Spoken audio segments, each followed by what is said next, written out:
Las dos clases de pulsiones.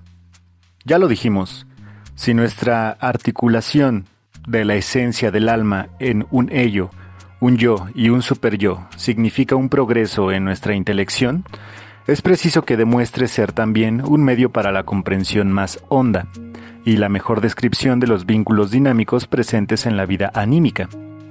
Ya tenemos en claro que el yo se encuentra bajo la particular influencia de la percepción y que puede decirse, en líneas generales, que las percepciones tienen para el yo la misma significatividad y valor que las pulsiones para el ello. Ahora bien, el yo está sometido a la acción eficaz de las pulsiones, lo mismo que el ello, del que no es más que un sector particularmente modificado. Acerca de las pulsiones, he desarrollado recientemente una intuición, una visión, que aquí retendré y supondré como base de las elucidaciones que siguen. Es esta: uno tiene que distinguir dos variedades de pulsiones, de las que una, las pulsiones sexuales o eros, es con mucho la más llamativa, la más notable, por lo cual es más fácil anoticiarse de ella. No solo comprende la pulsión sexual no inhibida, genuina, y las mociones pulsionales sublimadas y de meta inhibida, derivadas de aquella, sino también la pulsión de autoconservación, que nos es forzoso atribuir al yo y que al comienzo del trabajo analítico habíamos contrapuesto, con buenas razones, a las pulsiones sexuales de objeto. En cuanto a la segunda clase de pulsiones, tropezamos con dificultades para pesquisarla. Por fin, llegamos a ver en el sadismo un representante de ella. Sobre la base de consideraciones teóricas apoyadas por la biología, suponemos una pulsión de muerte, encargada de reconducir al ser vivo orgánico al estado inerte, mientras que el eros persigue la meta de complicar la vida mediante la reunión, la síntesis de la sustancia viva dispersada en partículas, y esto, desde luego, para conservarla. Así las cosas, ambas pulsiones se comportan de una manera conservadora en sentido estricto, pues aspiran a restablecer un estado perturbado por la génesis de la vida. La génesis de la vida sería entonces la causa de que esta última continúe y, simultáneamente también, de su pugna hacia la muerte. Y la vida misma sería un compromiso entre estas dos aspiraciones. Se diría, pues, que la pregunta por el origen de la vida sigue siendo cosmológica, en tanto que la pregunta por su fin y propósito recibiría una respuesta dualista. Con cada una de estas dos clases de pulsiones se coordinaría un proceso fisiológico particular, anabolismo y catabolismo. En cada fragmento, su sustancia viva estarían activas las dos clases de pulsiones, si bien en una mezcla desigual, de suerte que una sustancia podría tomar sobre sí la subrogación principal del eros. El modo en que las pulsiones de estas dos clases se conectan entre sí, se entremezclan, se ligan, sería totalmente irrepresentable aún. Empero, que esto acontece de manera regular y en gran escala. He ahí un supuesto indispensable dentro de nuestra trabazón argumental. Como consecuencia de la unión de los organismos elementales unicelulares en seres vivos pluricelulares, se habría conseguido neutralizar la pulsión de muerte de las células singulares y desviar hacia el mundo exterior, por la mediación de un órgano particular, las mociones destructivas.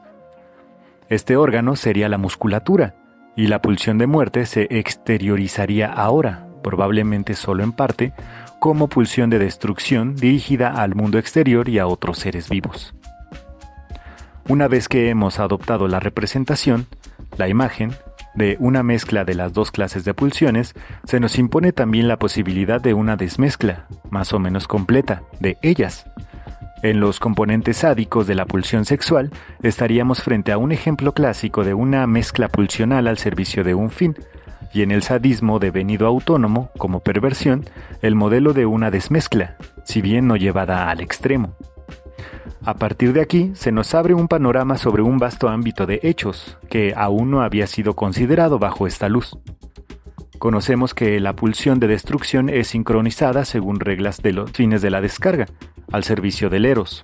Vislumbramos que el ataque epiléptico es producto e indicio de una desmezcla de pulsiones, y vamos aprendiendo a comprender que entre los productos de muchas neurosis graves, entre ellas la neurosis obsesiva, merecen una apreciación particular la desmezcla de pulsiones y el resultado de la pulsión de muerte.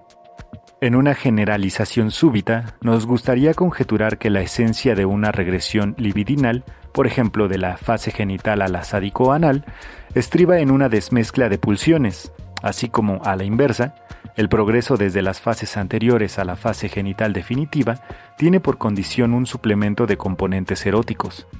También se plantea una pregunta: la regular ambivalencia que tan a menudo hallamos reforzada en la disposición constitucional a la neurosis, ¿no ha de concebirse como resultado de una desmezcla? Pero ella es tan originaria que más bien es preciso considerarla como una mezcla pulsional no consumada. Nuestro interés apuntará, casi naturalmente, a estas preguntas. ¿No podrán descubrirse vínculos instructivos entre las formaciones del yo, el superyo y el ello que supusimos por un lado y las dos clases de pulsiones por otro?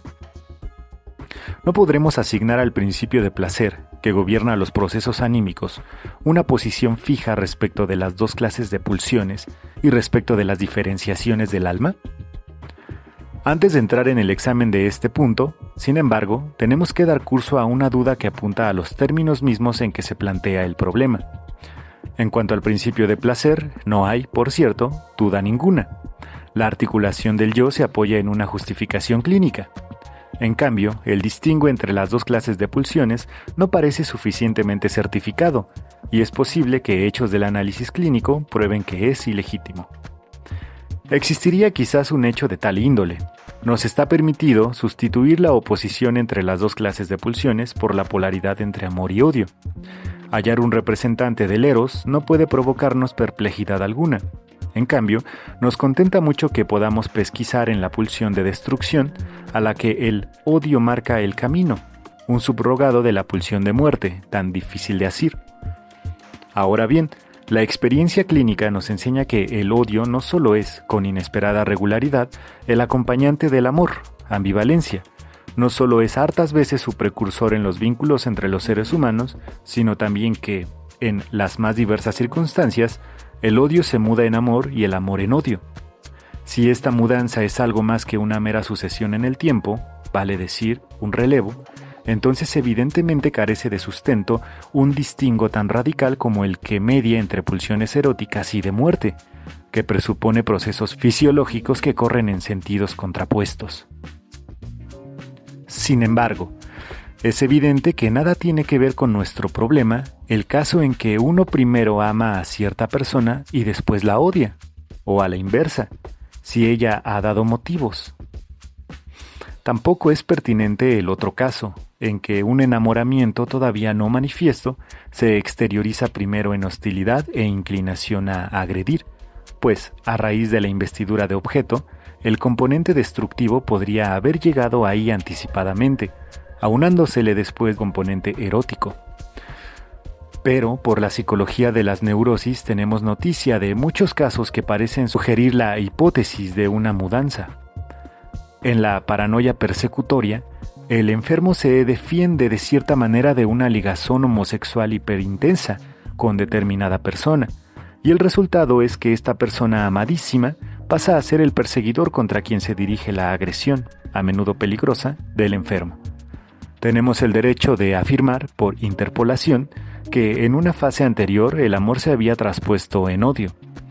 Muy recientemente, a raíz de la génesis de la homosexualidad, pero también de los sentimientos sociales desexualizados, la indagación analítica nos dio a conocer la existencia de violentos sentimientos de rivalidad, que llevan a la agresión, tras cuyo doblegamiento solamente el objeto antes odiado pasa a ser amado o da origen a una identificación.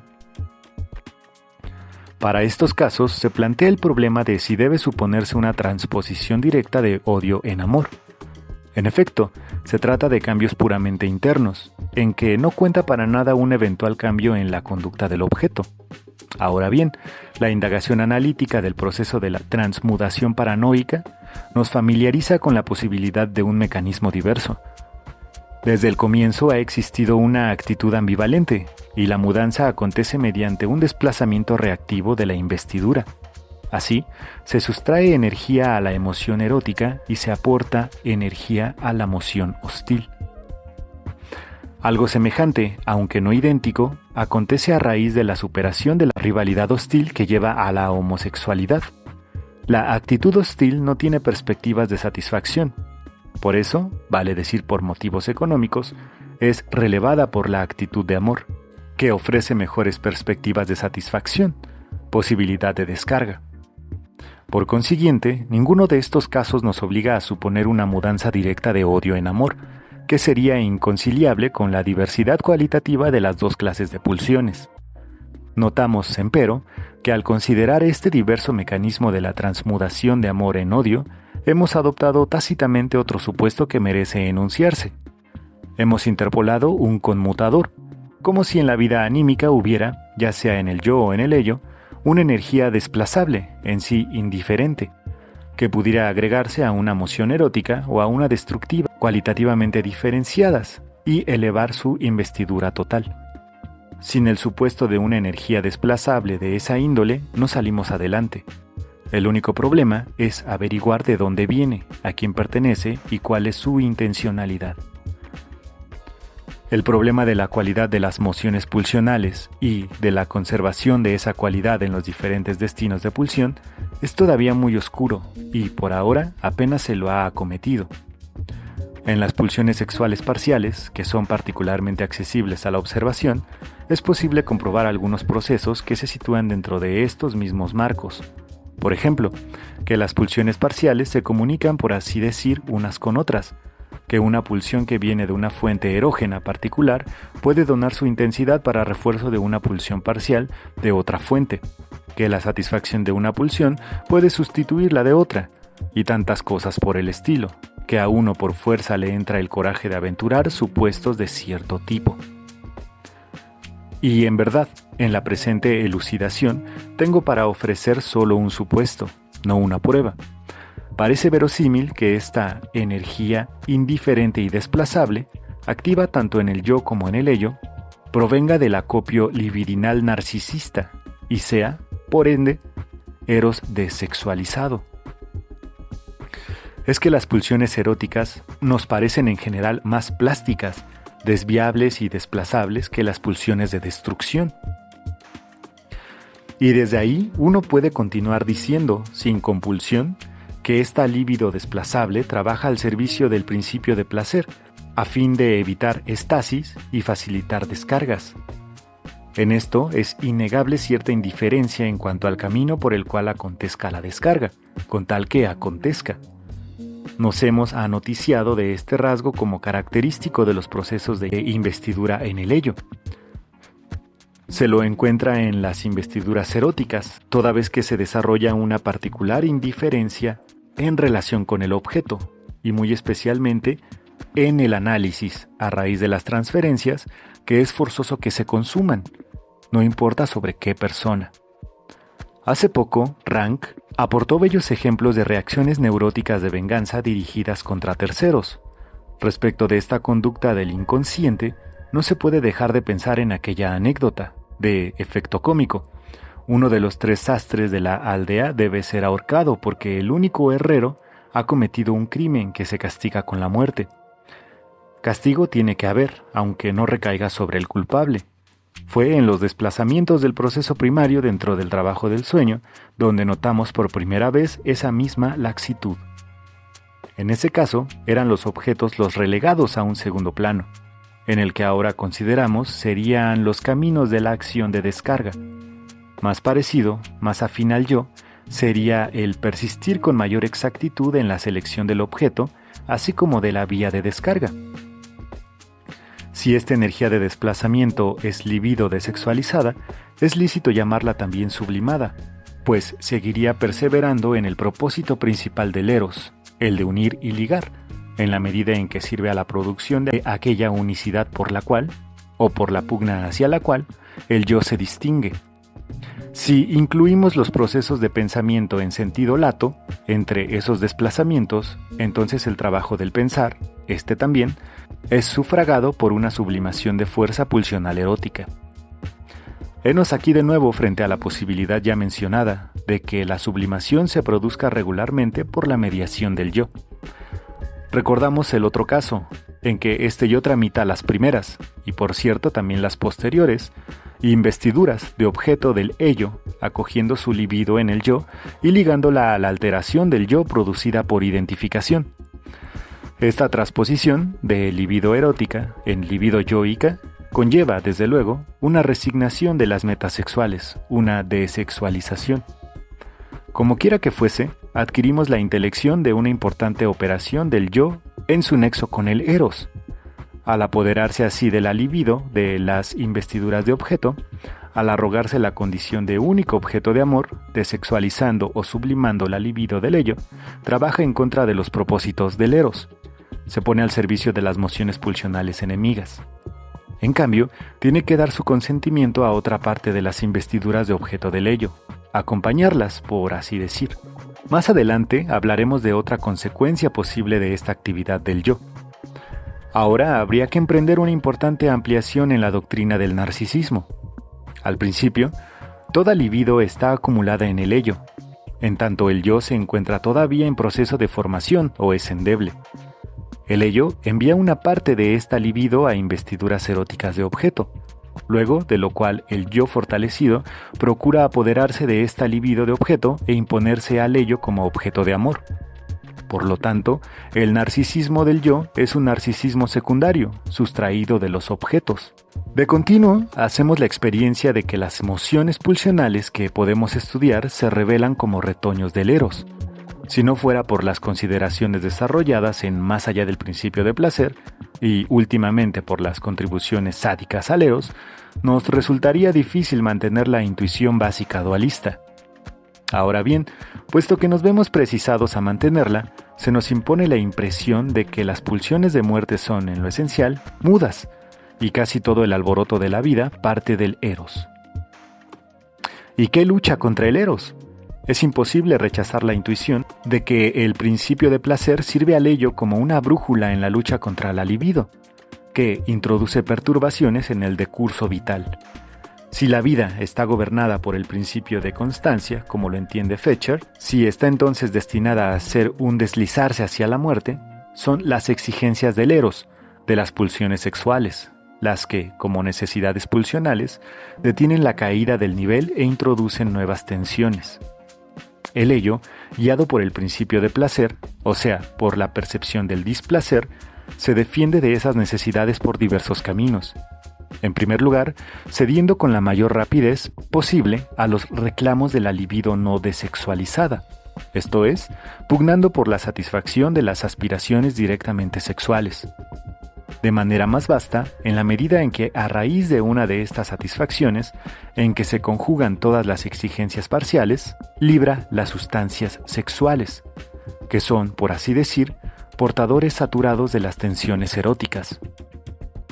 La repulsión de los materiales sexuales en el acto sexual se corresponde en cierta medida con la división entre soma y plasma germinal. De ahí la semejanza entre el estado que sobreviene tras la satisfacción sexual plena y el morir, y, en animales inferiores, la coincidencia de la muerte con el acto de procreación. Estos seres mueren al reproducirse, pues, segregado el eros por la satisfacción, la pulsión de muerte queda con las manos libres para llevar a cabo sus propósitos. Por último, y como ya tenemos dicho, el yo le alivia al ello ese trabajo de apoderamiento sublimando sectores de la libido para sí y para sus fines.